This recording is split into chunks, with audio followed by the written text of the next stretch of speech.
Si vous avez cliqué sur ce titre, c'est probablement parce que vous cherchez une solution rapide, une recette miracle, une combinaison d'ingrédients qui, comme par magie, effacerait des années de doute, de fatigue ou de routine silencieuse. Vous avez entendu parler de ces épices? On vous a dit qu'elles stimulaient le flux sanguin, qu'elles réveillaient la testostérone, qu'elles agissaient sur votre biochimie immédiate. Et c'est vrai, la nature a ses vertus. Mais écoutez-moi très attentivement, car ce que je m'apprête à vous dire dans les prochaines minutes va bien au-delà de la simple cuisine ou de la nutrition. L'erreur fondamentale, celle que commettent 90% des hommes qui cherchent à retrouver leur puissance, c'est de penser que la mécanique suffit. Ils pensent que si le corps réagit, le problème est réglé. Or, mâcher ces épices pendant 60 secondes ne servira absolument à rien si vous ne comprenez pas le mécanisme psychologique et technique qui doit s'activer exactement au moment où l'effet physique se fait sentir. Restez avec moi. Ce que nous allons traverser ensemble n'est pas un cours de cuisine. C'est une déconstruction précise de ce qui vous empêche d'être pleinement vous-même dans l'intimité. Chaque point que nous allons aborder est une clé. Si vous en manquez une seule, les autres ne tourneront pas dans la serrure. Nous allons commencer par le premier niveau, le plus physique, pour descendre progressivement vers ce qui contrôle réellement votre virilité. Et je vous garantis que la dernière révélation changera votre manière de voir votre propre corps. Commençons par la première dynamique, celle de l'afflux.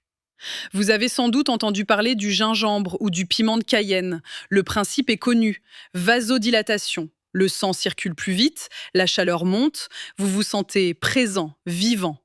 C'est le premier stade de la puissance, la présence physique. Beaucoup d'hommes souffrent d'une forme d'absence. Ils sont là, mais leur corps ne répond pas avec l'intensité voulue. Ils mâchent cette épice, sentent la brûlure et pensent « ça y est, je suis prêt ». C'est là que le piège se referme. Avoir de l'énergie, c'est bien. Mais une énergie brute, non canalisée, est le plus court chemin vers la catastrophe. Imaginez un moteur de course monté sur un châssis qui n'a pas été renforcé. Que se passe-t-il? Vous accélérez et tout tremble. Dans l'intimité, cela se traduit par une précipitation incontrôlable. L'excitation monte trop vite. Le corps, surstimulé par cette chaleur artificielle, ne sait pas comment gérer l'intensité. Vous vous retrouvez alors face à une situation paradoxale. Vous avez la puissance, mais elle vous échappe des mains avant même que vous ayez pu en faire profiter votre partenaire. Le malaise est clair. C'est l'incapacité à convertir cette énergie brute en une maîtrise technique durable. On pense souvent, à tort, que la virilité, c'est l'explosion. C'est faux. La virilité, c'est la contention de cette explosion. C'est la capacité à garder cette chaleur en soi sans qu'elle ne déborde immédiatement.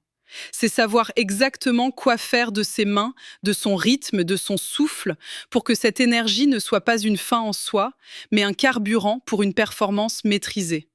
C'est ici qu'intervient une notion que peu d'hommes étudient, la technicité du geste. Il ne suffit pas d'être dur, il faut être compétent. C'est une distinction cruelle, mais nécessaire. Pour transformer cette pulsion biologique en art, il faut des outils précis. Il existe des méthodes, des postures, des rythmes qui permettent de dompter cet afflux sanguin pour ne pas le subir. C'est exactement le sujet développé en profondeur dans le guide ultime pour devenir un dieu du sexe, les techniques des maîtres. Ce livre n'est pas un simple manuel, c'est une rééducation du réflexe. Il vous apprend à ne plus être spectateur de votre propre excitation. Vous trouverez le lien dans la description ou dans le commentaire épinglé. Cependant, maîtriser votre propre énergie n'est que la première marche. Une fois que vous savez contenir cette chaleur, un deuxième problème survient, beaucoup plus insidieux. Et c'est là que la plupart des hommes échouent, même s'ils ont de l'endurance. Passons à la deuxième épice symbolique, le clou de girofle. On l'associe souvent à une légère anesthésie, une manière de réduire la sensibilité pour durer. C'est une approche défensive. Vous cherchez à vous blinder pour ne pas craquer.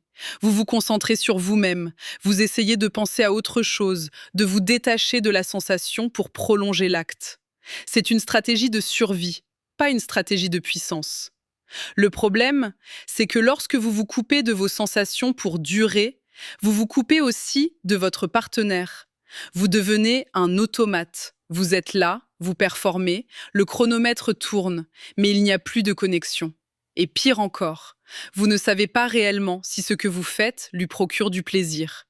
Vous supposez, vous espérez, mais vous naviguez à l'aveugle. Il y a une immense différence entre durer longtemps et donner du plaisir. C'est une vérité qui blesse, mais il faut la regarder en face. Vous pouvez tenir 30 minutes et laisser votre partenaire totalement indifférente.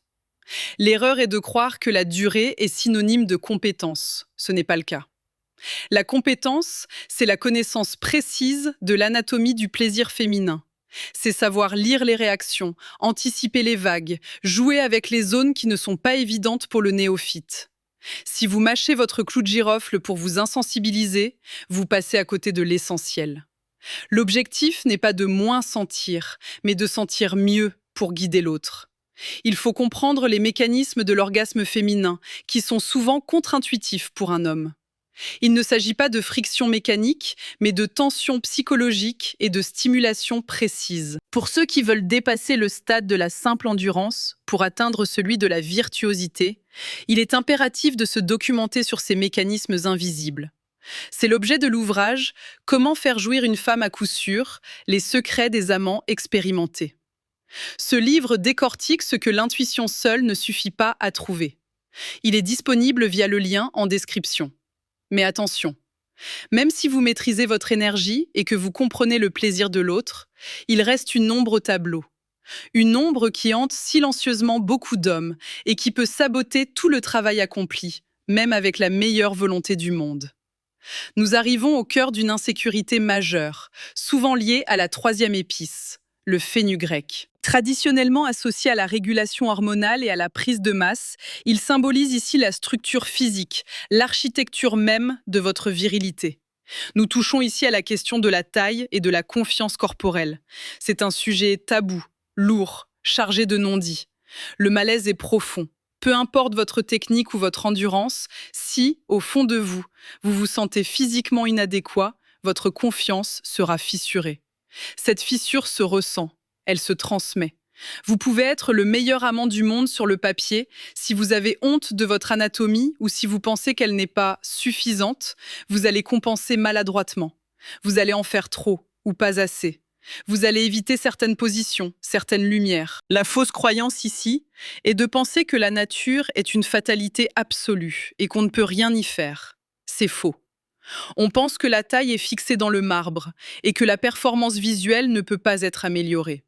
C'est là que beaucoup s'arrêtent et acceptent une forme de résignation silencieuse qui ronge leur estime de soi. Il ne s'agit pas de magie, mais de physiologie et d'optimisation.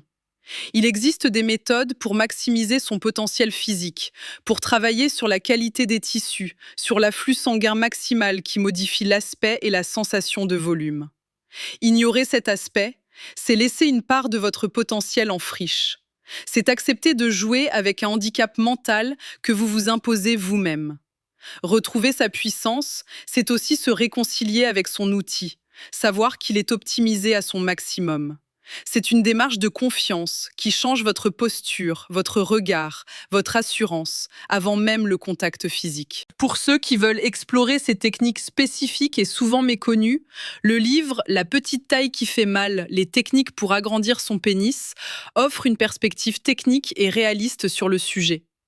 Comme pour les précédents, le lien est juste en dessous dans la description et le commentaire épinglé. À ce stade, vous pourriez penser avoir fait le tour. Vous avez l'énergie, vous avez la compréhension du plaisir féminin et vous avez travaillé sur votre confiance anatomique. Pourtant, si vous coupez cette vidéo maintenant, vous risquez de passer à côté du ciment qui tient tout cela ensemble. Car il y a un quatrième niveau, une quatrième épice symbolique, la cardamome. Elle est douce, envoûtante, apaisante. Elle représente l'atmosphère mentale. Vous pouvez avoir tous les atouts physiques. Si votre esprit est pollué par le stress de la performance, tout s'effondre. C'est ce qu'on appelle l'impuissance psychogène. Le corps fonctionne, mais le cerveau envoie des signaux d'arrêt d'urgence. Le problème ici est l'anxiété d'anticipation. Vous vous demandez « Est-ce que je vais être à la hauteur ? Est-ce que ça va marcher ce soir ?» Cette petite voix intérieure est un poison. Elle transforme un moment de partage en un examen de passage. Et rien ne tue la libido plus vite que l'impression de passer un examen. L'erreur est de croire que la confiance vient uniquement des succès passés. Non. La confiance vient d'une maîtrise technique si parfaite que le cerveau n'a plus besoin de s'inquiéter. Quand vous savez conduire une voiture à la perfection, vous ne stressez pas avant de prendre le volant. C'est la même chose ici.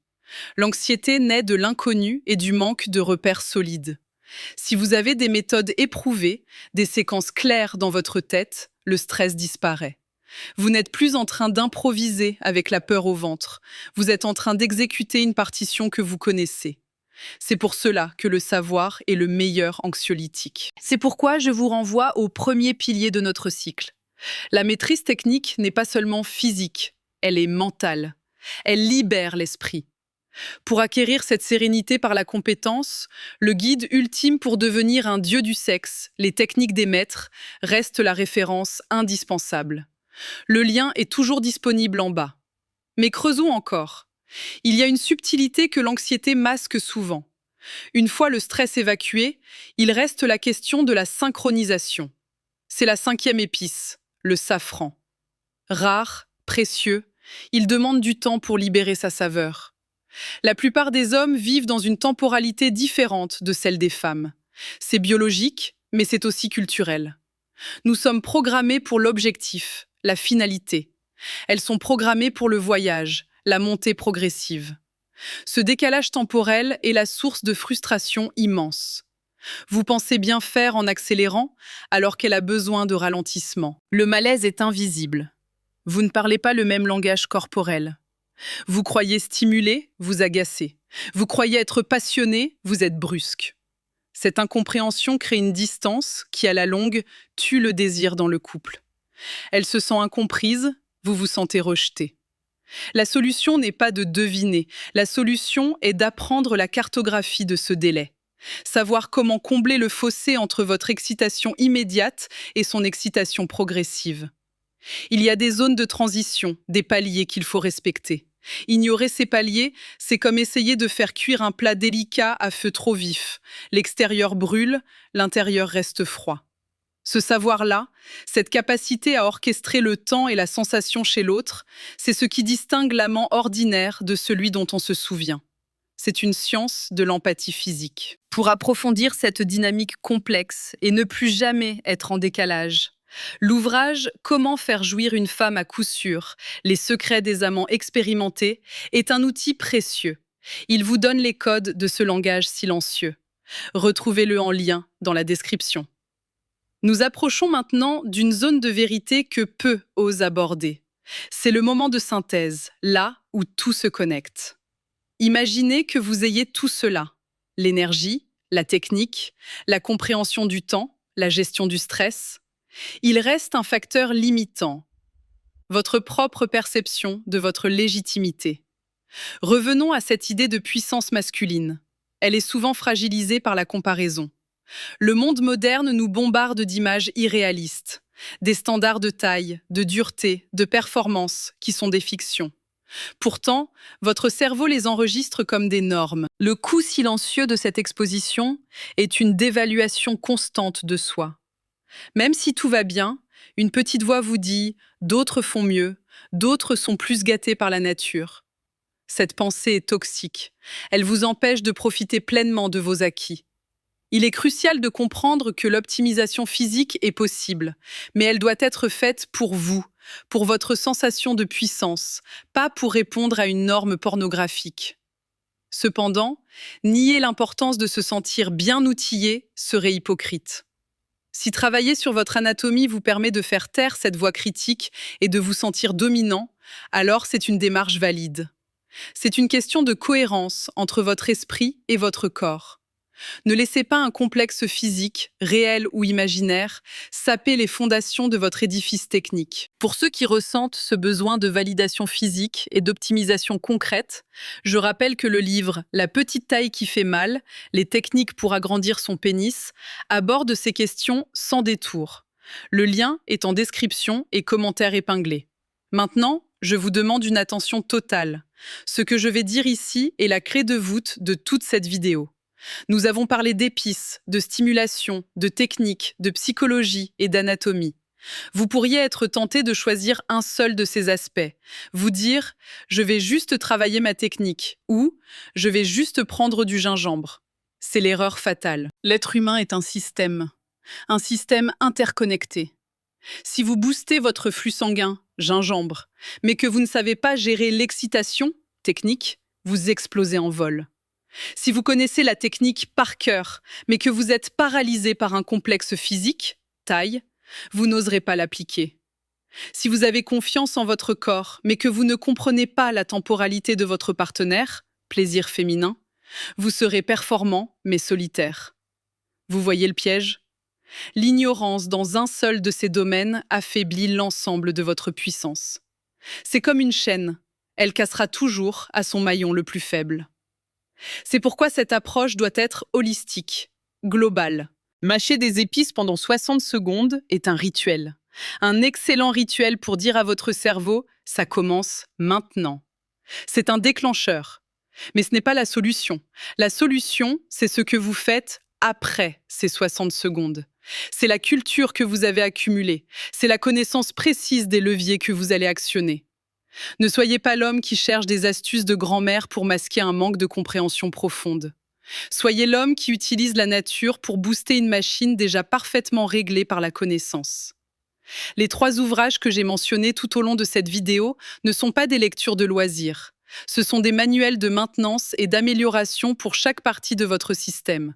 Votre technique, votre empathie sensorielle et votre structure anatomique. Le guide ultime pour devenir un dieu du sexe pour la maîtrise de soi et du geste. Comment faire jouir une femme, à coup sûr, pour la connexion et la maîtrise de l'autre. La petite taille qui fait mal, pour la confiance structurelle et l'optimisation physique. Ils fonctionnent ensemble, ils se répondent, ils créent un cercle vertueux où chaque progrès dans un domaine renforce les autres. Si vous avez regardé jusqu'ici, c'est que vous savez, intuitivement, qu'il vous manque une pièce du puzzle, peut-être 2. Ne laissez pas cette prise de conscience s'évaporer une fois la vidéo terminée. L'inertie est votre pire ennemi. Demain, vous aurez oublié cette sensation d'urgence si vous ne posez pas une action concrète aujourd'hui. La connaissance est disponible. Elle est à portée de main, dans les liens ci-dessous. C'est un choix de maturité, un choix de lucidité. Prenez soin de vous, de votre corps et surtout de votre compréhension des choses. On se retrouve très vite pour aller encore plus loin. Les liens sont en description. À vous de jouer.